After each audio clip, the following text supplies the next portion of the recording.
سر اس میں بڑا ایک اہم جو ایلیمنٹ ہے ظاہر ہے وہ ہم ذکر کیے بغیر کیسے رہ سکتے ہیں مقتدرہ کا، کیونکہ مذاکرات چل رہے ہیں، سب کچھ ہو رہا ہے، ایک دم ظاہر ہے پریس کانفرنس آتی ہے D G S P R کی، آپ نے بھی دیکھی، ہم نے بھی دیکھی، اس کے بعد رد عمل بھی آیا تحریک انصاف کی طرف سے، بڑا شدید قسم کا رد عمل آیا.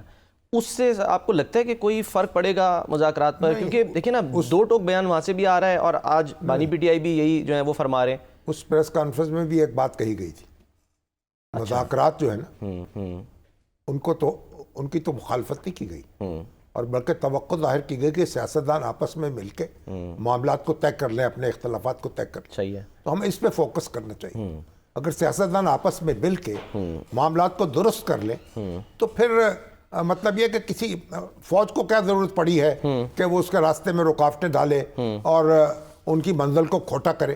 بنیادی بات یہ ہے ہمیں آگے بڑھنا ہے.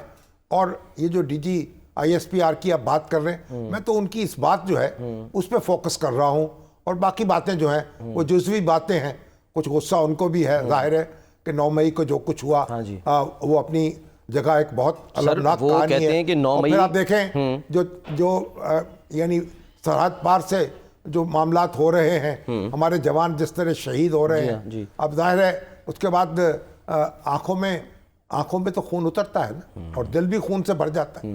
اب یہ جو ہمارے کڑیل نوجوان ہیں اور جس طرح ان کو نشانہ بنایا جا رہا ہے، جس طرح ان پہ حملے کیے جا رہے ہیں، تو پھر اس پہ جذبات تو ہوں گے نا، جذبات اور غصہ بھی تو آئے گا نا، یہی وجہ ہے نا. اور الفاظ میں تندی بھی آ جائے گی.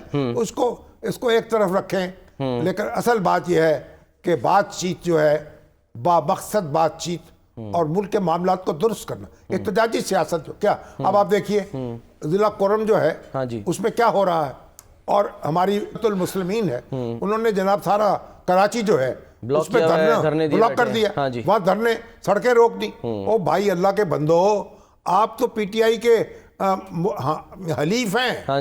راجہ ناصر عباس صاحب وہ یہی تو فرما رہی تھیں عظمہ بخاری صاحبہ کہ راجہ ناصر تو اس کمیٹی کا بھی حصہ ہے. آپ جا کے پی ٹی آئی کو کہیں کہ جی کے پی کے میں دھرنے دیں، وہاں ان سے اپنے حلیف جو ہیں ان کو پوچھیں. سر دھرنے دینے کے بجائے ان مسائل کو حل کریں نا. وہاں 128 بچے جو بھی کرنا ہے وہاں احتجاج کریں، وہاں آپ جا کے لوگوں کا ہاتھ پکڑیں اور وہاں حکومت کو مجبور کریں. اب کراچی کے لوگ ہیں یہاں دھرنا دینا ہے تو پھر سڑکیں تو نہ روکیں. یہ احتجاجی سیاست کیا ہے؟ لوگوں کا جینا آپ دوبر کر دیں. تو آپ جب ہمارا معاملہ ہے تو ہمیں اپنی جو احتجاجی سیاست ہے نا، اس کو تو کوئی قاعدے اور ضابطے کا کوئی پابند کرنا ہے. بھئی کوئی طریقہ ہونا چاہیے، کوئی جلسہ کرنے کا، کوئی جلوس نکالنے کا، کوئی دھرنا دینے کا. یہ تھوڑی ہے کہ آپ جب چاہیں بیٹھ جائیں، جہاں چاہیں بیٹھ جائیں اور پورا خلل ڈال دیں پورا نظام مملکت میں. تو یہ ساری باتیں ہیں ایک وسیع تر تناظر میں یہ سارے معاملات دیکھنے چاہیے اور ایسے اقدامات کرنے چاہیے کہ پاکستان جو ہے وہ پرسکون طریقے سے آگے بڑھ سکے اور پاکستان میں اپنی جو معیشت کو ہم سنبھالا دے سکیں اور اپنی سیاست کو مستحکم کر سکیں. اب ہم بچے تو نہیں ہیں نا اتنے. اب یعنی سارے لیڈر جو ہیں 70 سال کے 75 سال کے ہو گئے، اب ان کو بچے تو نہیں ہیں. اب ان کو کون سمجھائے گا؟ تو ان کو اپنی آئندہ نسلیں جو ہیں ان کے لیے ایک محفوظ پاکستان چھوڑنا چاہیے، ایک مضبوط پاکستان چھوڑنا چاہیے.